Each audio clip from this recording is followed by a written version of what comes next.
الحمد لله والصلاة والسلام على رسول الله وعلى آله وأصحابه أجمعين. أما بعد، أعوذ بالله من الشيطان الرجيم. بسم الله الرحمن الرحيم. فذكر فإن الذكرى تنفع المؤمنين.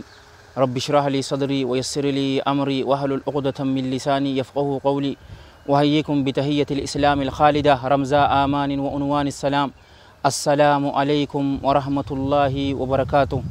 obboleeyyan kiyya ka islaamaa yoo viidiyoo tana laalu jiraatan iddoon an jiru mana keenya ka dhugaatiin isiniin jaa qabrii keessan jira dingata hajaa takkaaf gabbeetumaan eegasi anis namaan as keessaa qaba shekkootiin qaba haadhaa fi abbaa kiyyaa as keessa jira nama nurraa du'e cufaatiif rabbiin rahmata isaaniif haa godhu rahmatan waasi'a qabrii isaanii caffee jannata haa godhuuf boolla ibiddaa ittiin godhin galmee isaanii illiyyiin itti haa galmeessuufi isaan ziyaareetiin eegasi mobaayil na keessa jiraachuu ifa agarraanin dhaamsa tokko lubbuu teessan dura lubbuu tiyyaaf dhaamuun qabaa ji'eetitiin rabbumaatu jira ji'eetiin kaameraa baafadheen isiniin jaa dhukkubsataa keenya cufaatu rabbiin nuuf haa fayyisu dhukkuba ammaan tana deemu musiibaa ammaan tana buute tanaas rabbiin ni dandaha nurraa isumaatu fide innummaan nurraa haa xaraguun isiniin jaa anaa fi isinii fi muslima cufaatu rabbiin khaatimaa teenya nu haa tolchuu jechaatiti. obboleeyyan kiyya ka islaamaa aalimtichi guddaan imaamul Ghazaaliin rahmatullaahi alayhi rahmatan waasi'a nutii fi isaafillee rabbiin haa araaramu jecha bareedaa tokko kitaaba isaa keessatti je'een isiniin jaa jecha isaa san maal je'ee jadiirun bimanil mawtu masra'u walqabru maqarru watturaabu madja'u wadduudu aniisu ومنكر ونكير جليس والقيامة موئد والجنة أو النار مورد ألا يكون فكره إلا في الموت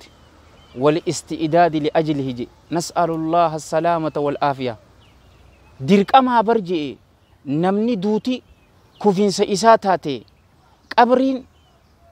بك إساتاتي إدو إني تاو كتاتي biyyeen firaasha isaa kataate raammoon booharsituu isaa kataate addunyaa tana keessatti yeroo jiruun jirru nam meeqa wajji booharta jaartii tee wajji booharta guddaa ilmaan kee waliin barsiisota kee ulamaa'ii sheekootii kee ustaadota saahibootan kee warra jaalattu wajji booharta yeroo qabrii seentu wadduu du'aniisu raammoon booharsituu isaa kataate nakiirii fi munkar isa teessanii isa warra gaafatan katahe qiyaaman ballama isaa katahe yookaa jannatni yookaa ibiddi bu'insa isaa katahe du'a malee waan biraa yaadachuu hin qabu du'a saniif qophaa'uu qabaa jee obboleeyyan kiyya ka islaamaa anaa fi isinii fi muslima cufaatu rabbiin khaatimaa teenya nuu haa tolchuun isiniin jaa dirqamaa funyaan qurqur jaalannu jibbinuu nuufi dhuftiin isiniin ja'a duuti tuni ameerikaa jiraadhu awustiraaliyaa jiraadhu kanadaa jiraadhu suudii jiraadhu itoophiyaa jiraadhu rabbiin ni jira je'i islaama tahi kiristiyaana tahi yahudii tahi hin jiru je'i eetistii tahi dhugaan mamni keessa hin jiraanne kullu nafsin dhaa'iqatul mawt cufti lubbuutu du'atana dhamdhamtuudha ja'an obboleeyyan kiyya ka islaamaa rabbiin khaatimaatii fi khaatimaa teessanuu rabbiin nu haa tolchu maali duutaa waa namni beekun jiruun isiniin jaa obboleeyyan kiyya ka islaamaa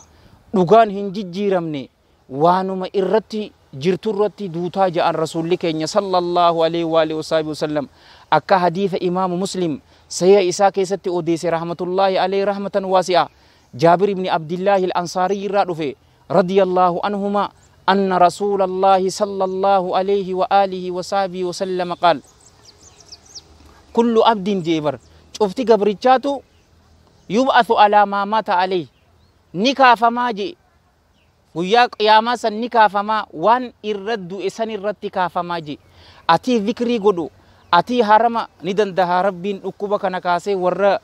إتكافا رمضان لك أبي achitti itikaafa seenu kudhanan boodaa san rabbiin waa godhuun isiniin jaa نكافما وانما الرد أتي طواف قدو يودوتي أكسكاتا أتي قرآن قرأ أتي صلاة أكسكاتا أتي فرشو دغو والعياذ بالله يودوتي قيا قياما